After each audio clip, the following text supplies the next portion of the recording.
Agri-Challenge, le magazine de l'entrepreneuriat agricole et du développement durable. Chers téléspectateurs, bonsoir et bienvenue dans votre émission Agri-Challenge, le magazine de l'entrepreneuriat agricole et du développement durable. Nous ouvrons ces numéros avec notre rubrique événement dans laquelle nous ferons découvrir les points saillants du salon de l'agriculture, de l'hydraulique, de l'environnement et de l'élevage Sahel Niger 2019 qui s'est tenu du 19 au 24 février à Niamey.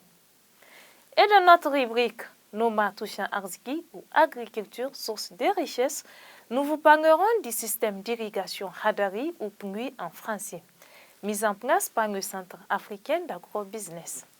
Ce système est économiquement rentable pour les producteurs. Restez avec nous pour les détails de nos différentes rubriques. À tout de suite.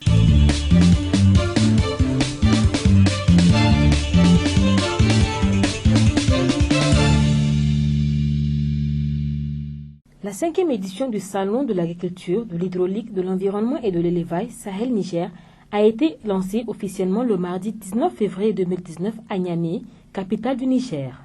Parrainé par le Premier ministre nigérien Brigitte Raffini, le Sahel Niger 2019 a regroupé les acteurs de l'agriculture, de l'hydraulique, de l'environnement et de l'élevage des 8 régions du Niger. L'événement a été également marqué par la présence des représentants de plusieurs pays amis, à savoir le Mali, le Burkina Faso, le Ghana, le Nigeria, la Tunisie, le Maroc, l'Égypte et la France. Initié depuis 2014 par le réseau des chambres d'agriculture du Niger, RECA, l'édition 2019 du Sahel Niger a eu pour thème financement et développement des filières face au changement climatique. À travers ce salon, le RECA, en partenariat avec le Haut Commissariat à l'initiative 3N, ambitionne de valoriser et promouvoir les chaînes de valeur agricole au Niger. Le Sahel Niger met ainsi en lumière le potentiel, l'attractivité et la compétitivité des filières agricoles nigériennes. À l'occasion de la présente édition, la profession agricole sollicite du gouvernement un examen approfondi des mesures extrêmement importantes. La reconnaissance juridique du métier d'agriculture, de l'éleveur et de pêcheur à l'instar des autres professions par l'initiative d'une loi. La participation de la profession agricole au comité interministériel d'orientation de l'initiative 3N. La construction d'un site adapté aux expositions pour que le Niger soit en mesure de réaliser des salons ou expositions de niveau international comme le Sahel Niger. Le Sahel Niger est une impulsion pour le rayonnement à l'échelle nationale et internationale de l'agriculture et de l'élevage du Niger. La 5e édition, qui s'est déroulée du 19 au 24 février 2019, a enregistré la participation d'une forte délégation des acteurs agricoles tunisiens.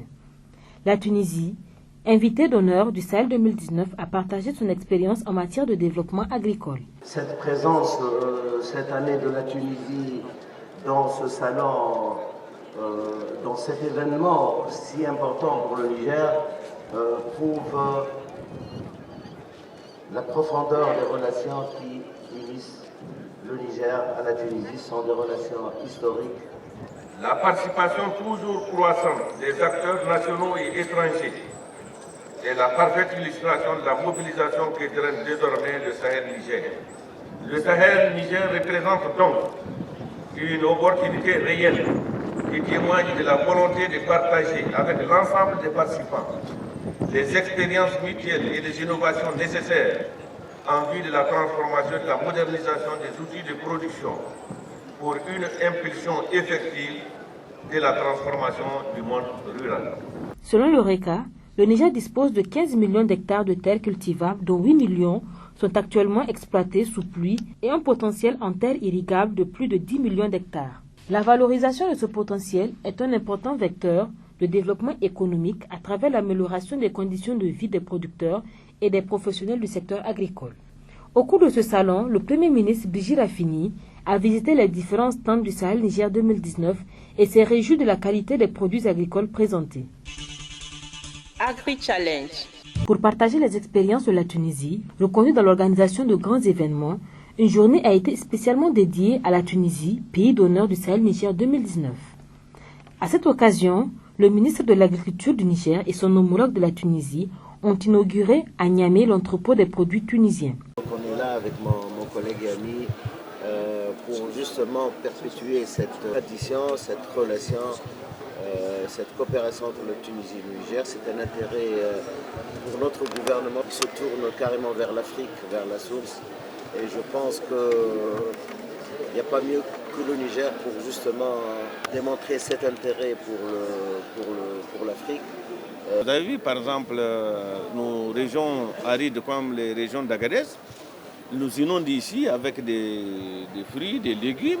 C'est la région où il pleut le moins. Il y a même des endroits où il ne pleut pratiquement pas du tout. Quand vous allez à Belma, il ne pleut peut-être qu'une fois par an. Et là aussi, c'est des histoires de 0,5 mm. Et pourtant, l'année dernière, ils nous ont apporté même des crevettes ici. Cela fait quand même quelque chose d'assez insolite. C'est pour vous dire un peu l'ingéniosité des gens, des populations, quand ils veulent produire. Mais il ne suffit pas de produire. Il faut conserver, il faut transformer, il faut commercialiser. Et les Tunisiens qui ont une très grande expérience, ils peuvent beaucoup nous accompagner dans le conditionnement pour la conservation de nos produits, pour leur transformation également. Au cours du Sahel Niger 2019, s'est également tenue la première édition du Festival du Mil, Festimil. L'objectif de ce festival est de valoriser et promouvoir la production, la transformation et la consommation du mil. Avec pour thème défis et perspectives de la culture du mil au Niger, le Festimil a été parrainé par la première dame du Niger, Dr Lalla Malika Issoufou. Le mil constitue l'aliment de base produit par nos laborieux agriculteurs et consommé par plus de 80% de notre population. Outre ses avantages du point de vue économique, alimentaire et nutritionnel, le mil constitue une valeur culturelle qu'il faut protéger et promouvoir. Comme la campagne Consommons nigérien, cette rencontre a vocation à donner une place de choix à la production nationale, à la donner de la visibilité et à les valoriser. Cette édition permettra à toutes et à tous de connaître les extraordinaires vertus du mil, surtout sur le plan nutritionnel pour les jeunes, les moins jeunes, les femmes allaitantes et même les malades. La 5e édition du Sahel Niger a été un succès pour les exposants. Les producteurs, éleveurs, transformateurs ont mis les bouchons doubles pour présenter les produits innovants contribuant au développement du secteur de l'agriculture, de l'hydraulique, de l'environnement et de l'élevage. Les expositions ont enchanté les visiteurs. On s'est rendu compte que le Niger, c'est un pays où le terrain est encore vierge dans ce domaine. On sait que vous importez beaucoup en termes de produits avicoles, surtout les œufs. Donc, pourquoi ne pas venir vous aider avec notre nouvelle technologie? C'est des bâtiments préfabriqués qui sont importés avec l'équipement. Donc, ce n'est pas fait sur place. Donc, en termes d'effectifs, ce qui va être intéressant pour les pondeuses, il faut commencer à partir de 10 000. Ça, c'est pour complètement les bâtiments fermés. Mais pour les bâtiments ouverts, avec des cages californiennes, on peut commencer à partir de 5 000. Et pour les poulets de chair, à partir de 5 000 poulets aussi. En fait, Kolonto, c'est une race de poulet locale et on est en train de travailler sur une amélioration de cette race pour trouver deux types de races de poulets locales. Un poulet de chair semi-locale et un poulet de chair de ponte semi-locale. Pour l'instant, nos résultats, ce qu'on a eu, c'est un poulet de chair semi-locale. Le coq, à 5 mois, il atteint 3 kg et la poule 2 kg. L'objectif, au fait, c'est vraiment de promouvoir notre poulet de chair, notre poulet local. Et il faut promouvoir ça à travers quoi? À travers une amélioration de cette race pour qu'elle puisse concurrencer les poulets de chair industriels. On a nos produits à la maison, on n'arrive pas à écouler tout. Et des choses comme ça, on amène tout et on arrive à vendre. C'est bien. C'est bien de faire des choses comme ça. On a vu qu'il y a plus d'intérêt cette fois-ci, l'édition 2019, aux semences de pommes de terre. On a eu beaucoup de contacts et on compte développer ça ici au Niger. Ce qu'on est venu chercher, c'est un partenariat avec des Nigériens, avec l'État nigérien. C'est pour produire de la semence localement. C'est-à-dire que le Niger ne peut plus, il y a la possibilité de ne plus importer de la semence. J'ai vu que vraiment il y a beaucoup de changements. Les femmes ont beaucoup évolué, les associations sont là, les produits sont là et tout est amélioré. Vraiment, c'est une bonne chose. Et cette foire-là, on veut que ça continue toujours. Surtout le plan, que ce soit au niveau de la production agricole, au niveau de la production végétale. On sent que vraiment il y a une certaine diversité qui est là, qui est réunie. Et on sent vraiment que nous avons des potentiels ici au Niger vraiment à partager. Au cours du salon, plusieurs conférences, débats ont été animés sur divers thèmes, notamment sur le financement du secteur agricole et aussi des partages de bonnes pratiques agricoles. Plus personne ne conteste le fait que l'évolution du climat va amener, si on ne prend garde, des changements qui vont affecter malheureusement de façon négative la production agricole et donc aggraver la pauvreté de nos couches les plus démunies. C'est conscient de cela que pour qu'on souligne que venir en aide aux pays et aux couches les plus vulnérables de la communauté apparaît donc à nos yeux, mais aussi aux yeux des Nations Unies comme un des objectifs primordiaux du millénaire pour le développement. Un mécanisme qui est innovant et innovateur parce que pour la première fois, on peut avoir un accès direct à ces ressources par les pays en développement. Il y a l'originalité de sa source de financement et les structures de sa gouvernance. C'est ça qui caractérise un peu le fonds vert. De façon synthétique, donc, le fonds vert doit appuyer les priorités définies par et pour les pays en développement en matière d'adaptation, la compatibilité avec les stratégies nationales de développement de lutte contre la pauvreté et d'adaptation au changement, la prise en compte des orientations scientifiques et politiques disponibles, la prise en compte des besoins spécifiques des communautés les plus vulnérables. La 5e édition du Salon de l'agriculture, de l'hydraulique, de l'environnement et de l'élevage Sahel-Niger a été également une occasion saisie par le réseau des chambres d'agriculture du Niger, RECA, et le ministre de l'Agriculture du Niger, Albade Abouba, pour inaugurer le 23 février 2019 le nouveau siège social du RECA, situé au quartier Plateau de Niamey. Cet investissement immobilier vise à offrir aux acteurs de l'agriculture un cadre institutionnel adéquat. En 12 ans d'existence, le RECA a enfin un siège moderne et flambant neuf. Le nouveau siège du RECA dispose de 20 bureaux, de 2 grandes salles de conférences baptisées Feu El Hadji Boubacar Bello et Feu Amadou Salifou, respectivement premier et deuxième président du RECA, d'un centre d'appel agricole et d'un guichet automatique de banque. La construction du bâtiment, démarré en 2016, a pris fin en 2018 pour un coût total de 207 millions de francs CFA, y compris les frais de suivi. Ce sont 267 millions de francs CFA qui ont été investis dans le cadre de la construction du nouveau bâtiment et de la réhabilitation de l'ancien siège. Ce bâtiment est un résultat de la mise en place du plan de développement stratégique 2015-2018. La 5e édition du Sahel-Niger a pris fin le dimanche 24 février 2019.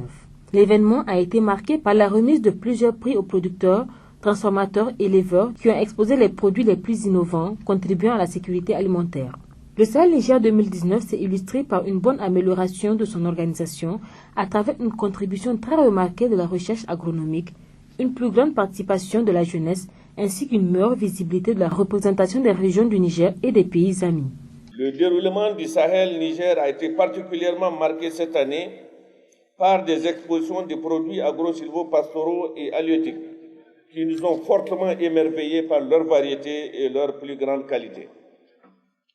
Il en est de même des conférences thématiques de haute facture qui ont offert une belle et bonne opportunité d'échange et de partage d'expériences très bénéfiques aux acteurs et aux professionnels du secteur. Le Sahel a été une véritable plateforme pour la promotion des produits et pour la révélation des innovations qui vont certainement offrir de nouvelles perspectives de marché pour le développement des filières. Les retombées varient des multiples contrats entre les professionnels à un taux d'écoulement des produits exposés de l'ordre de 80 à 100%. Ces résultats traduisent non seulement l'engouement des populations, mais aussi la qualité des produits exposés. Agri-Challenge. Selon les organisateurs, durant les 6 jours qu'il a duré, le Sahel-Niger 2019 a accueilli 136 592 visiteurs, soit une moyenne de 22 765 visiteurs par jour autour de 435 stands dressés. Pour les organisateurs comme pour les participants, la 5e édition du Sahel Niger a été un franc succès. On peut dire que le bilan a été très satisfaisant. Il a même atteint ses objectifs, il les a même dépassés. On a eu des impacts économiques de plus de 800 millions durant la semaine qui ont été engrangés par les participants entre les différents acteurs des chaînes de valeur agricoles. Et des contrats d'affaires ont été noués, des carnets de commandes ont été suffisamment bien remplis. Il y a une forte participation des régions, des pays, et également des produits. Il y a également l'aspect concours animaux. Vraiment, on peut dire que les espèces animales ont été bien présentées dans leur diversité, mais également en nombre et en qualité. Le troisième aspect, c'est la question de consommer les produits locaux nigériens. Et le salon a été vraiment à booster cette campagne-là pour qu'elle soit le plus durable possible au niveau de nos ménages, mais également au niveau des rayons. Et la dernière, c'est vraiment, qu'on peut saluer, c'est la présence effective du ministre d'État, ministre de l'Agriculture et de l'Élevage durant le salon. On peut même dire qu'il s'est déplacé sur le site du salon pendant les 6 jours et a accueilli tous les officiels, a fait les visites et je pense que ça a marqué le salon. Le Sahel Niger est un espace pour favoriser l'intégration agricole, régionale et internationale.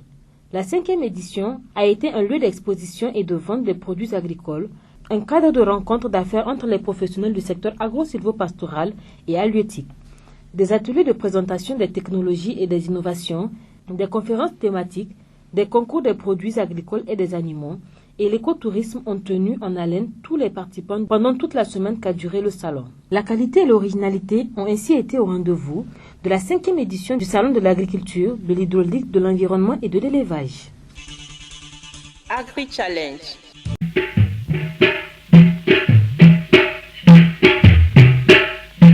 La rubrique Noma Touche Arziki, un programme quadriennal du Centre africain d'agrobusiness. L'agriculture est l'activité pratiquée par la majorité de la population dans plusieurs pays d'Afrique. Malheureusement, dans certaines zones, par insuffisance ou manque d'eau, la pratique de l'agriculture devient saisonnière, voire plus difficile. Créé en 2014, le Centre africain d'agrobusiness, CAB, intervient dans la promotion de l'entrepreneuriat agricole à travers l'amélioration des performances des entreprises issues des filières agro-silvopastorales et halieutiques. Pour ce faire, le Centre africain d'agrobusiness met à la disposition des producteurs agricoles un système d'irrigation appelé Hadari. Avec le système d'irrigation Hadari, les producteurs peuvent faire plusieurs cultures en même temps. Le système fonctionne à la fois sur des petites et grandes superficies. Le centre AI a développé un modèle d'exploitation qui s'appelle PAM, la ferme africaine moderne, qui est basée sur le système d'irrigation qu'on appelle Hadari. Le système d'irrigation Hadari, c'est des tuyaux ultraviolets qui résistent jusqu'à 15 ans au soleil. Donc ils sont adaptés aux réalités, notamment sahéliennes, mais aussi qui nous permettraient d'associer plusieurs cultures en même temps. Donc on peut faire la production maraîchère, on peut faire la production céréalière, on peut intégrer avec la production arboricole dans la même superficie. En fait, c'est ça la particularité du système d'irrigation. Donc le système d'irrigation, on peut l'installer sur des petites superficies comme sur des grandes superficies. Donc les calculs, c'est en fonction de la main-d'œuvre qui va travailler sur le site.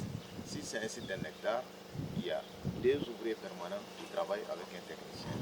Donc si c'est une superficie de 1000 hectares, donc vous multipliez 1000 par 2 ouvriers à l'hectare et vous avez sur chaque 5 hectares un technicien. Voilà comment en fait, on peut installer le système d'irrigation Hadari sur des grandes superficies. C'est en fonction de la main-d'œuvre qui va travailler sur cette superficie. Le système d'irrigation Hadari est moins coûteux et très facile à installer. Il est adapté à tout type de culture. Hadari est économiquement plus rentable et dispose de plusieurs avantages. Il permet de multiplier le rendement agricole des exploitations traditionnelles de 5 à 10 fois. La question de l'eau, effectivement, peut être de plusieurs manières. D'abord, on peut travailler avec des eaux de surface, avec le fleuve ou encore des mares permanentes ou semi-permanentes. On peut travailler aussi avec des forages profonds ou peu profonds. Voilà comment on travaille pour irriguer le système d'irrigation Hadari, pour alimenter le système d'irrigation Hadari. L'avantage pour un producteur, c'est qu'effectivement, dans nos pays, les réalités agricoles de nos pays font qu'un producteur, il est dans la diversification.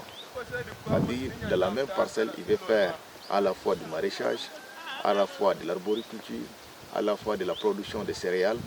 Et c'est ça l'avantage du système d'irrigation Hadari, parce qu'il permettrait de produire plusieurs spéculations et de plusieurs natures en même temps. On a des variétés qui s'appellent hybrides qui mangent toute saison. Et comme il y a la pluie alors, donc on peut que combiner les deux facteurs, c'est-à-dire ces variétés et le système de Hadari pour produire toute l'année. Ici on est sur un site de 5 hectares et en moins les investissements tournent autour de 4 millions à l'hectare. Et les charges à l'hectare tournent autour de 2 700 000.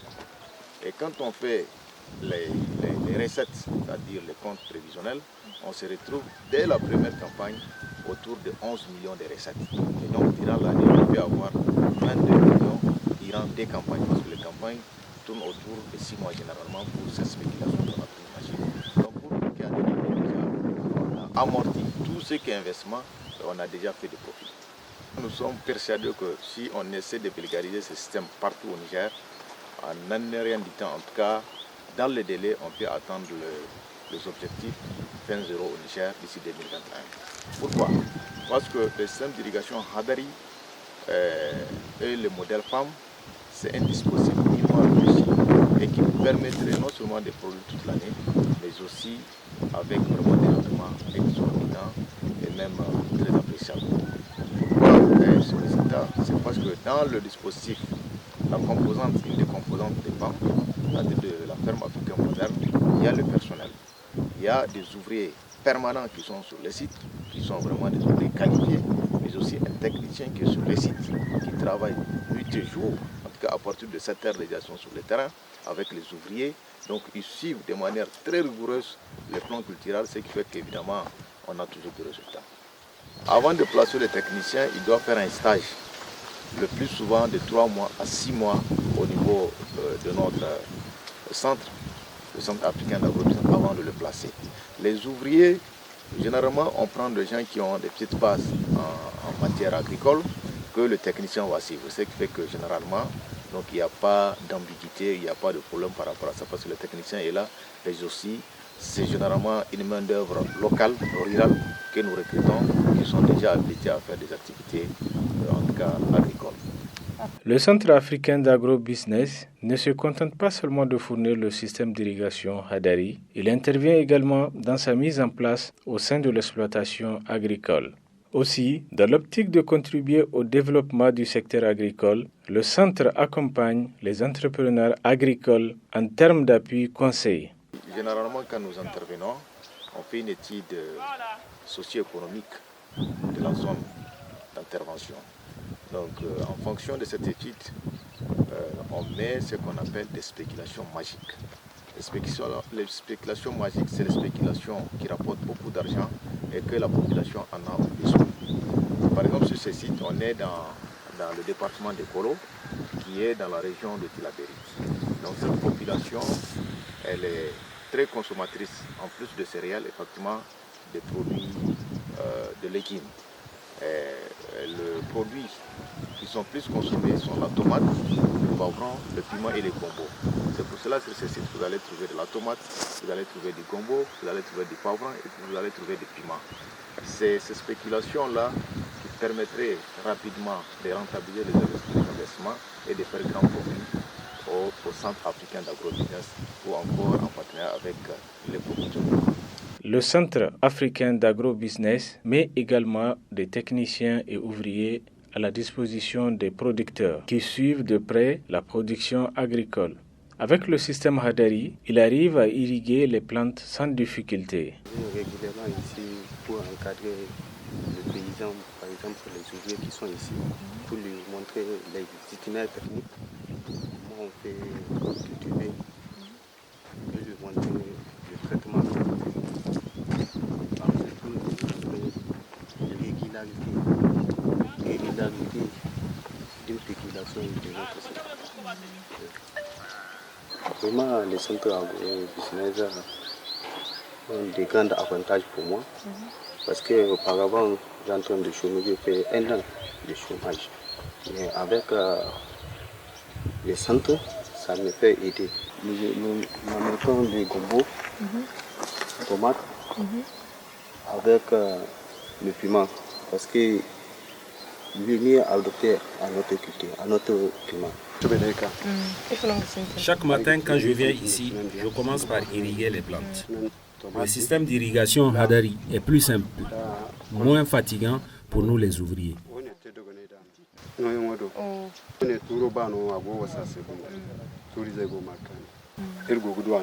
Et en plus, ça rend les plantes très fertiles. Nous sommes 5 ouvriers sur ce site. Grâce à ce travail, nous ne partons plus en exode. Avec l'utilisation, le système d'irrigation Hadari et les bons conseils agricoles, le meilleur rendement de l'exploitation sont ainsi boostés. Mais après la production, la commercialisation est aussi un des plus grands problèmes que rencontrent les acteurs agricoles. Là encore, le Centre africain d'agro-business intervient en aidant les producteurs à mieux écouler leurs spéculations. Des fois, le boulot d'étranglement, ce n'est pas la production, c'est surtout l'écoulement. Donc c'est pour cela, à l'amont, on a travaillé beaucoup sur un réseau de plus de 500 grossistes qui nous permettrait de prendre toute la production que nous sommes en train de faire et c'est eux qui les écoulent. Donc du coup, on a résolu les grands problèmes d'écoulement au niveau de tous les producteurs que nous encadrons ou même les fermes que nous avons nous-mêmes. Nous intervenons aujourd'hui quasiment dans toutes les régions. Jusqu'à Difa, nous avons des sites avec les réfugiés. Donc on a installé des modèles femmes là-bas avec le système d'irrigation Hadari et en collaboration avec UNHCR et puis l'ONG APBE. Dans la sous-région, effectivement, nous intervenons au Mali et nous avons eu aussi des appels vers le Tchad et le Bénin que nous allons satisfaire incessamment. Le brigadier, évidemment, on a besoin du concours de l'État et des partenaires techniques financiers parce que quand vous regardez les investissements à l'hectare, quand même c'est des investissements un peu lourds et que ce n'est pas tout paysan ou producteur qui en a ce moyen. Donc la seule manière de vulgariser effectivement ce modèle et ce système d'irrigation, c'est d'aider les gens effectivement à les acquérir. Voilà la manière la plus, en tout cas pour nous, intelligente à vulgariser ce modèle que nous pensons que si on arrive à le vulgariser partout, vraiment on peut atteindre rapidement l'autosuffisance alimentaire ou même avoir des excédents.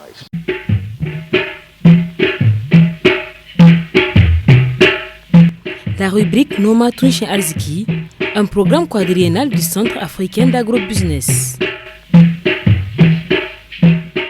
Chers téléspectateurs, j'espère que vous avez très bien apprécié ce 5e numéro d'Agri-Tchangé sur votre télévision Africable. Vous le savez déjà, vous pouvez nous contacter sur les adresses qui s'affichent sur vos écrans pour tout renseignement et interagir avec notre équipe sur les réseaux sociaux à travers nos pages Facebook. Merci de nous avoir suivis.